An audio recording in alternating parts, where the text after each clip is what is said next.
રાજુલાના જૂની બાર પટોળી ગામે પાણીની રામાયણ સર્જાઈ। જૂની બાર પટોળી ગામમાં છેલ્લા ઘણા સમયથી નિયમિત પાણી નહીં આવતા મુશ્કેલીઓ સર્જાઈ। કાળઝાળ ગરમી વચ્ચે પીવાના પાણી માટે લોકો વલખા મારી રહ્યા છે। ગ્રામ પંચાયતની ટર્મ પૂર્ણ થયેલ હોય, વહીવટદાર, તલાટી, મંત્રી ધ્યાન ન આપતા હોવાની રાવ, પાણીના પ્રશ્નો હલ નહીં થાય તો લોકસભા ચૂંટણીનો બહિષ્કાર કરવાની ગ્રામજનોએ ચીમકી ઉચ્ચારી। મારું નામ દેવાત વાઘ, બાર પટોળી, ગામ બાર પટોળી।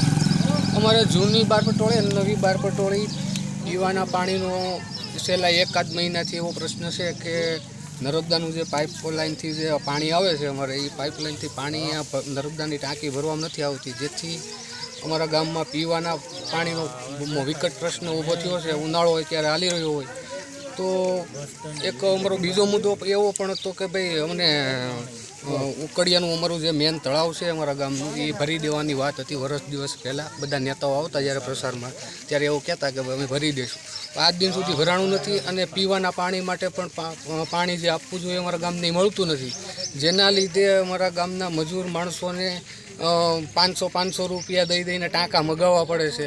મજૂર માણસ પાસે કોઈ વ્યવસ્થા નથી પાણીની, તો એના માટે અમે એવું નક્કી કર્યું છે ગામ લોકોએ કે કોઈ પણ પાર્ટીના અહીંયા કોઈ નેતા પ્રસાર કરવા આવે તો એનો અમે વિરોધ કરશું અને જરૂર પડશે તો અમે આવનાર લોકસભાની ચૂંટણીનો મતદાનનો બહિષ્કાર પણ કરીશું। એટલે અમારા ગામમાં કોઈ પણ પાર્ટીના નેતાઓને આવવું હોય તો અમારા આ પ્રશ્નને સોલ્વ કરવો પડશે, નહીંતર અમારા ગામમાં પ્રવેશ કરવા દેવામાં આવશે નહીં।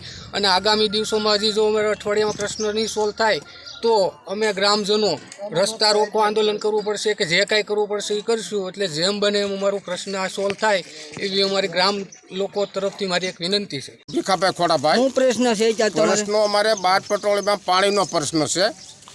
પાણી અસોડું એટલા જમણ થાય 15-20 જમણ છે, અસોડે એકે ગામમાં પાણી નથી આવ્યું। તમારા ગામમાં સરપંચ કોણ છે? સરપંચ અટાણે કોઈ નથી, ગામ પંચાયતમાં મેં હતા। ગામ પંચાયત અમારે પૂરી થઈ ગઈ, 20 વર્ષ થવા આવ્યા।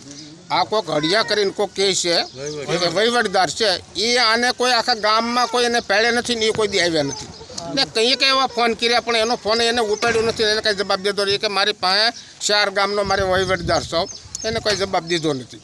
એટલે આ પાણીનો બાર પટોળીમાં એવો પ્રશ્ન છે, તમે જવા ગયો માલ ઢોર બધા તર્યા છે ને એને અમારે આ દલીલ છે। નકર અમારા ગામમાં જે મતદાનનો કોઈ મેં આવે કોઈ ગમે પાર્ટી હોય એની માટે કોઈને અમારે મતદાન કરવા અમે કોઈ ખુશી નહીં ને કોઈ કરીશું નહીં, એ અમારી આ દલીલ છે।